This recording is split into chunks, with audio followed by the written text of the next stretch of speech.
ఆయుధ దిగుమతుల్లో భారత్ ఇప్పుడు రెండో స్థానంలోకి వచ్చేసింది. మొదటి స్థానంలో ఏమొచ్చేసి ఉక్రెయిన్ ఉంది. ఉక్రెయిన్ ఎందుకు ఉందంటే రష్యాతో యుద్ధం చేయడం వల్ల ఉక్రెయిన్ అనేక ఆయుధాలైతే యూరోప్ దేశాల నుంచి దిగుమతి చేసుకుంటుంది.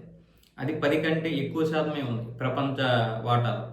అలాగే భారత్ 8.2%తో రెండో స్థానంలో ఉంది. మూడో స్థానంలో సౌదీ అరేబియా, నాలుగో స్థానంలో ఖతార్, ఐదో స్థానంలో పాకిస్తాన్ ఉంది. పాకిస్తాన్ వాటా కూడా 4.2 ప్రపంచ ఆయుధ దిగుమతి వాటాలు. ఈ పాకిస్తాన్ 80% చైనా నుంచి దిగుమతి చేసుకుంటుంది. భారత్ 40% రష్యా నుంచి, అలాగే మిగతా అంతా కూడా ఫ్రాన్సు, అమెరికా, ఇజ్రాయెల్ నుంచి అయితే దిగుమతి చేసుకునేది. అయితే ఇక్కడ గమనించాల్సినటువంటి విషయం ఏంటంటే 2011 నుంచి 2015 వరకు చైనా నుంచి మనం 70% వరకు దిగుమతి చేసుకున్నాం.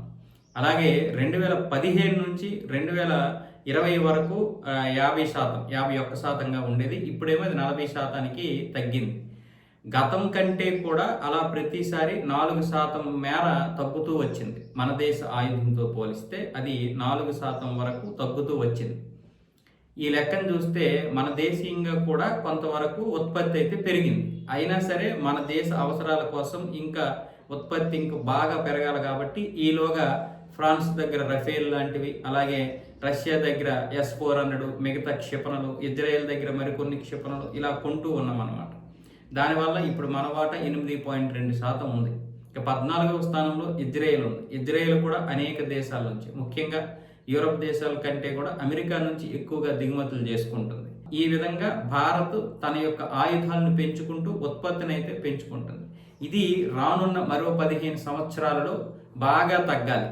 అంటే ప్రపంచ వాటాలో చూసుకున్నట్లయితే 2% తగ్గడానికి అయితే భారత్ ప్రయత్నాలు చేస్తుంది. అది ఎంతవరకు సక్సెస్ అవుద్ది అంటే మన DRDO, అలాగే మన హిందుస్థాన్ ఏరోనాటిక్స్ లిమిటెడ్ ఇప్పటికే పనులు ప్రారంభించే, అవి చాలా వరకు కూడా ఒక కొలిక్కి వచ్చాయి. కాబట్టి మరో 15 సంవత్సరాల్లో తగ్గే అవకాశాలు అయితే ఉన్నాయి. ఒక విధంగా చెప్పాలంటే ఇది ఒక పెద్దదే, కానీ మన దేశ అవసరాల కోసం తప్పదు. ఇప్పటికే 8 లక్షల కోట్ల రూపాయలు బడ్జెట్ని అయితే కేటాయించింది భారత ప్రభుత్వం. మరొక వైపు చైనా 25 లక్షల కోట్ల రూపాయలు కేటాయించేసింది ఈ సంవత్సరం 2026గా. మరొక వైపు అమెరికా $1 ట్రిలియన్ ప్రకటించడమే కాకుండా మళ్ళీ మరొక $400 బిలియన్ ఈ యుద్ధాల కారణంగా పెంచేసింది మన పెంటగాన్తో జరిగినటువంటి మీటింగ్ తర్వాత.